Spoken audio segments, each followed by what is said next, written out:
Hi dear friends, this is your Kiran. Welcome back to Sports Dictator channel. IPL 2024 Sunrisers Hyderabad అయితే కొన్ని అద్భుతమైన మ్యాచ్లు ఆడింది and కొన్నిసార్లు ఓడిపోయింది.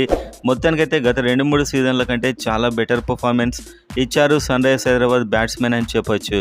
అండ్ అదేవిధంగా ఇప్పుడు కొందరు లక్షల్లోనే తీసుకుంటున్నారు సాలరీ కేవలం, అండ్ కొందరు కోట్లలో వాళ్ళకైతే ప్రైజ్ ఉంది. అండ్ వచ్చే సీజన్లో కొందరికైతే దిమ్మ తిరిగే డిమాండ్ రాబోతుంది IPL 2025 మెగా యాక్షన్. అండ్ ఆ యాక్షన్లో కొందరైతే అన్సోల్డ్ కూడా అయ్యే అవకాశం ఉంది, ఇప్పుడు కోట్లు తీసుకుంటున్నవారు. అండ్ ప్లే ఆఫ్ విషయంలోకి వచ్చినట్లయితే సన్ రైజర్స్ హైదరాబాద్ ఒక్క అడుగు దూరంలో ఉంది ప్లే ఆఫ్కి. అండ్ ఒక్క మ్యాచ్ గెలిస్తే డైరెక్ట్, అండ్ 2 మ్యాచ్లు గెలిస్తే సెకండ్ స్పాట్కి వెళ్ళే అవకాశాలు కూడా ఉన్నాయి. ఒకవేళ కనుక 2 మ్యాచ్లు ఓడిపోయినట్లయితే కాస్త మిగతా టీమ్స్ విజయాల మీద ఆధారపడి ఉంటుంది. సో మొత్తానికి 3 పాసిబిలిటీస్ ఉన్నాయి. ఒకటి ప్లే ఆఫ్ వెళ్ళడం, వెళ్ళపోవడం, అండ్ అదేవిధంగా సెకండ్ స్పాట్ తీసుకొని డైరెక్ట్ ఫైనల్కి వెళ్ళే అవకాశం, కాస్త ఎక్స్ట్రాగా ఓడిపోయినా కూడా ఫైనల్కి వెళ్ళే అవకాశం పొందడం. సో ఇలాంటి పాసిబిలిటీస్ ఉన్నాయి. SRH ఈసారి ప్లే ఆఫ్ ఎట్టి పరిస్థితుల్లో వెళ్తుందని మీరు అనుకున్నట్లయితే వీడియోని లైక్ చేయండి. అండ్ వచ్చే సంవత్సరం ఏ ప్లేయర్కు ఎక్కువ ధర వస్తుంది SRHలో అని మీరు అనుకుంటున్నారో కామెంట్ చేయండి. అండ్ సబ్స్క్రైబ్ చేసుకోండి IPL అండ్ SRH అప్డేట్ కోసం. ఎందుకంటే వచ్చే సంవత్సరం వచ్చేది మెగా యాక్షన్. ఎప్పట్లా మినీ యాక్షన్లో ఎంతమంది ప్లేయర్స్ అంటే అంతమంది ప్లేయర్స్ని తీసుకోవడానికి వీలుండదు, ఒక లిమిట్ ఉంటుంది. మనకి ఇంతకుముందు 2022 మెగా యాక్షన్లో 4 మాత్రమే రిటైన్ చేసుకోవడానికి అవకాశం ఇచ్చారు. అప్పుడు RTM కార్డు కూడా లేదు. సో 4 మాత్రమే రిటైన్ చేసుకోవాలి, అలా ఉంటుంది మెగా యాక్షన్ అంటే. సో మెగా యాక్షన్లోకి చాలామంది ఫెంటాస్టిక్ ప్లేయర్స్ రావడం జరుగుతుంది, కాబట్టి ప్రతి టీం వాళ్ళ మీద డబ్బులు పెడుతుంది. అండ్ 2023 మెగా యాక్షన్ తీసుకుంటే అప్పుడు అసలైన ప్లేయర్స్ అంతా రిలీజ్ కాలేదు, కాబట్టి ప్యాట్ కమిన్స్ అయినా, మిచెల్ స్టార్క్ అయినా వీళ్ళ మీదనే ఎక్కువ డబ్బు పెట్టేశారు. అదే మెగా యాక్షన్ అయితే వీళ్ళకంటే ఎక్కువ వేరే వాళ్ళకి వచ్చే అవకాశం ఉంటుంది. సో ఆ విధంగా చూసుకున్నట్లయితే నెక్స్ట్ వచ్చేది మెగా యాక్షన్. 4 కాకుండా ఈసారి 8 మందికి ప్లాన్ చేస్తున్నారు. RTM కార్డు కూడా పెడుతున్నారు ఈసారి. 4 రిటైన్ అండ్ 4 RTM, లేకపోతే 2 RTMs ఇలా ఉండే అవకాశం అయితే ఈసారి ఉంది. సో చాలామంది ప్లేయర్స్ యాక్షన్లో అవైలబుల్ ఉంటారు. ఒకసారి SRHలో ఎవరు వెళ్ళొచ్చు, ఎవరికి హైయెస్ట్ ధర వస్తుంది అనేది ఈ వీడియోలో చూద్దాం. రిలీజ్ అయ్యే ఛాన్స్ ఉన్న ప్లేయర్స్ కూడా ఈ వీడియోలో స్పష్టంగా మనం చూద్దాం. అండ్ నెంబర్ 1 అయితే ప్యాట్ కమిన్స్. సో ఎవరికి ఎక్కువ హైయెస్ట్ ధర పలికారు, SRH టీంలో ఎవరు ఎక్కువ డబ్బు తీసుకుంటున్నారు అనే ఆర్డర్లో ఇదైతే ఉంటుంది. SRHలో ఎక్కువ డబ్బు తీసుకుంటున్న నెంబర్ 1 ప్లేయర్ ప్యాట్ కమిన్స్. 20,50,00,000 పెట్టారు ఇతనికి. ఎందుకంటే ఒక కెప్టెన్ అవసరం, ఒక ఆల్రౌండర్ అవసరం, అండ్ మినీ యాక్షన్లో అసలైన ప్లేయర్స్ అవైలబుల్ లేరు. కాబట్టి ప్యాట్ కమిన్స్కి అయితే ఎక్కువ మొత్తం పెట్టారు, దీనివల్ల లాభపడ్డారు అని చెప్పొచ్చు సన్ రైజర్స్ హైదరాబాద్. అండ్ ఈసారి కప్పు కొట్టినట్లయితే కనుక SRH IPL 2024 ఫైనల్కి వెళ్ళినా కూడా ఇతన్ని ఆ 4 స్లాట్స్లో లేకపోతే 6 స్లాట్స్లో ఒకటి ఇచ్చి ఖచ్చితంగా రిటైన్ చేసుకునే అవకాశాలు అయితే ఉన్నాయి. సో మొత్తానికి ఇతడు ఒకవేళ యాక్షన్కి వెళ్ళినట్లయితే, పొరపాటున యాక్షన్కి వెళ్ళినట్లయితే 20,50,00,000 వరకు కాకపోయినా 15 crores దాటే అవకాశం అయితే ఉంటుంది.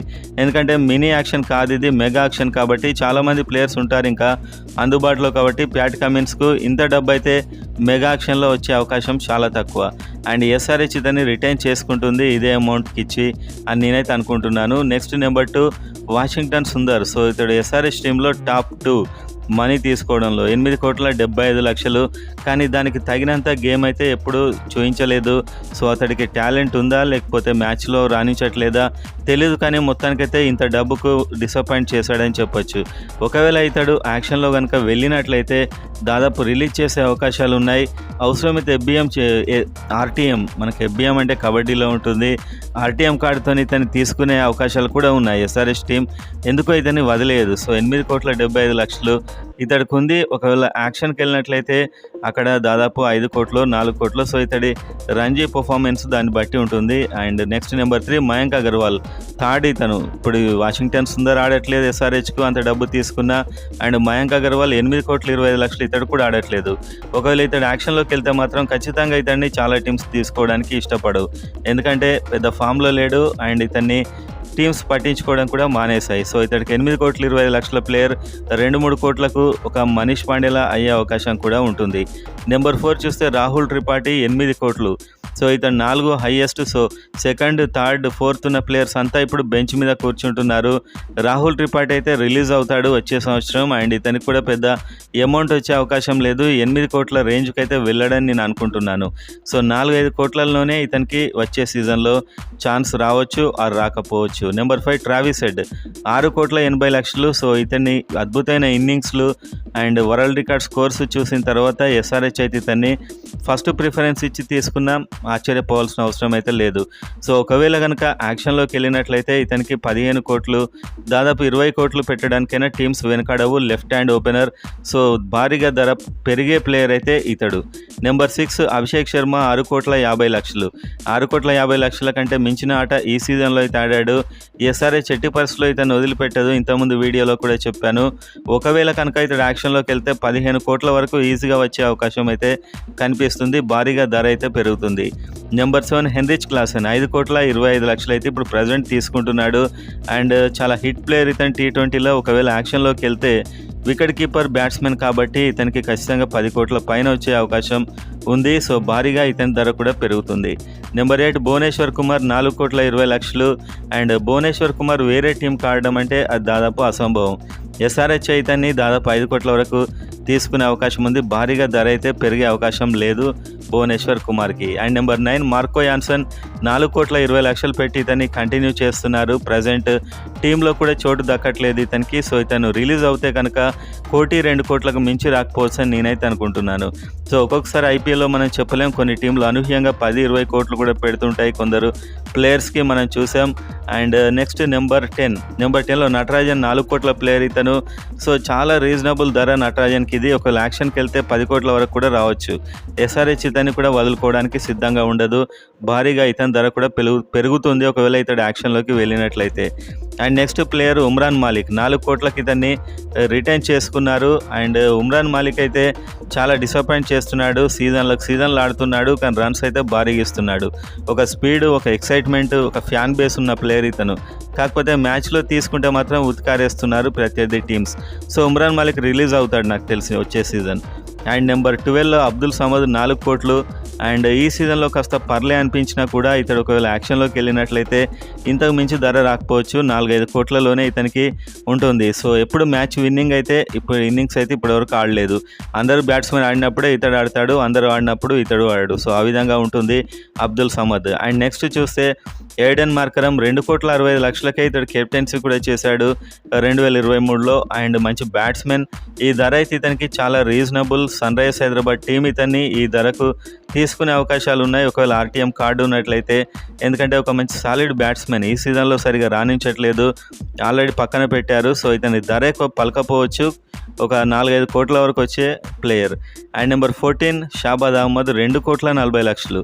సో 2,40,00,000 ధరకు ఇతడు న్యాయం చేశాడు కొంతవరకు అని చెప్పొచ్చు. కానీ ఎక్కువ అమౌంట్ అయితే ఇతనికి యాక్షన్లోకి రాదు. నెక్స్ట్ ఇయర్ ఒకవేళ రిలీజ్ అయినా కూడా ఇతను అదే 1-2 కోట్ల ప్లేయర్గానే ఉండిపోతాడు నాకు తెలిసి. నెంబర్ 15 జయదేవ్ ఉనాడ్గఢ్ 1,60,00,000.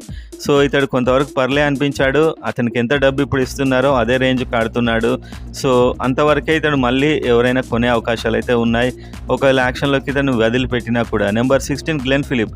సో 1,50,00,000. సో ఇతన్ని ఎప్పుడు ఆడించలేదు, ఇతడు దేనికి పనికిస్తాడో ఇప్పటికీ ఎవరికి అర్థం కావట్లేదు. కాబట్టి 1,50,00,000 ప్లేయర్ ఒకవేళ యాక్షన్లోకి వెళ్ళినట్లయితే డెఫినెట్గా 10 కోట్లు పెట్టి ఏదైనా టీం తీసుకునే అవకాశాలు ఉన్నాయి. మంచి big hitter, batsmen, wicket keeper, bowler, fielding కూడా ఫెంటాస్టిక్గా చేస్తాడు. And next Mayank Markande 50 lakhs. So 50 lakhs player ఇతను. అంత పెద్ద స్పిన్ బౌలింగ్తో కూడా ఆకట్టుకోవడం లేదు, కానీ 50 lakhsలకి అయితే సెట్ అవుతాడు. 1 కోటి వరకు పలికే అవకాశం ఉంది. ఏదైనా చాలా కరువులో ఉన్న టీమ్స్ అయితే తీసుకునే అవకాశం ఉంది. స్పిన్ బౌలర్స్ అసలే లేని టీమ్స్ అలాంటి వాళ్ళు అయితే తీసుకుంటారు. నెంబర్ 18 ఫజల్ ఫారూఖీ 50 lakhsల ప్లేయర్. సో ఇతడికి ఛాన్సెస్ కూడా పెద్ద రాలేదు. ఒకవేళ యాక్షన్లోకి వెళ్ళినా కూడా 1 కోటి పైన పలికే అవకాశం ఉంది. మంచి ప్లేయర్. ఇతని అవసరం ఉన్న టీమ్స్ అయితే ఇతనికి ఎక్కువ డబ్బే పెడతాయి. ఇప్పుడు SRHకున్న కాంపిటీషన్లో అయితే ఫజల్ ఫారూఖీ అవసరం లేదు, రిలీజ్ అయినా కూడా అవ్వచ్చు. నెంబర్ 11 ఉపేందర్ యాదవ్ 25 lakhsల ప్లేయర్ ఇతను. And number 19 Upender Yadav. So ఇతనికి పెద్ద అవకాశాలు రాలేదు, ఇతడు యాక్షన్లోకి వెళ్ళినా కూడా ఇదే రేంజ్లో వస్తే రావచ్చు. Number 20 Nitish Kumar 20 lakhs. So ఇంత ఆట ఆడుతున్న నితీష్ కుమార్కి ఇది చాలా తక్కువ. వచ్చే సీజన్లో ఇతనికి 10 కోట్ల వరకైనా ధర పలకొచ్చు. ఇదే కంటిన్యూ చేస్తే 5-10 కోట్ల వరకు పలకొచ్చు. అండ్ ఎస్ఆర్హెచ్ అయితేనే మళ్ళీ తీసుకునే అవకాశాలు, ఆర్టీఎం ఆర్ రిటైన్ చేసుకుని తీసుకునే అవకాశాలు ఉన్నాయి. తెలుగు టీం, తెలుగు ప్లేయర్ కాబట్టి. అండ్ ఆ తర్వాత ఆకాష్ సింగ్ 20 లక్షలు మాత్రమే. సో ఇతడు కూడా యాక్షన్లోకి వెళ్ళే అవకాశం ఉంది. ఇదే రేంజ్లో డబ్బు వస్తుంది. 22 శాన్వీర్ సింగ్ 20 లక్షలు ఉంది ఇతనికి. అండ్ ఇతడు యాక్షన్లోకి వెళ్తే మాత్రం కాస్త ఎక్కువగానే వచ్చే అవకాశం ఉంది. ఒక 60-70 లక్షల వరకు రావచ్చు. అండ్ అన్మోల్ ప్రీత్ సింగ్ 20 ల్యాక్స్. ఇతడు అన్సోల్డ్ కూడా అయ్యే అవకాశాలు ఉన్నాయి. ఈ సీజన్లో అయితే పెద్దగా రాణించలేదు. నెంబర్ 24 జాతవేద్, ఇతనికి 20 లక్షలే. సో ఇతడు కూడా పెద్ద అమౌంట్ అయితే ఇతనికి ఈసారి ఛాన్స్ ఇస్తే ఎక్కువ వచ్చేది. కాకపోతే ఛాన్స్ ఇవ్వలేదు ఇతన్ని ప్రూవ్ చేసుకోవడానికి. సో స్పిన్ లేన్ టీమ్స్ అయితే ఇతన్ని ఎక్కువ ధరకు కొనే అవకాశాలు అయితే ఉన్నాయి.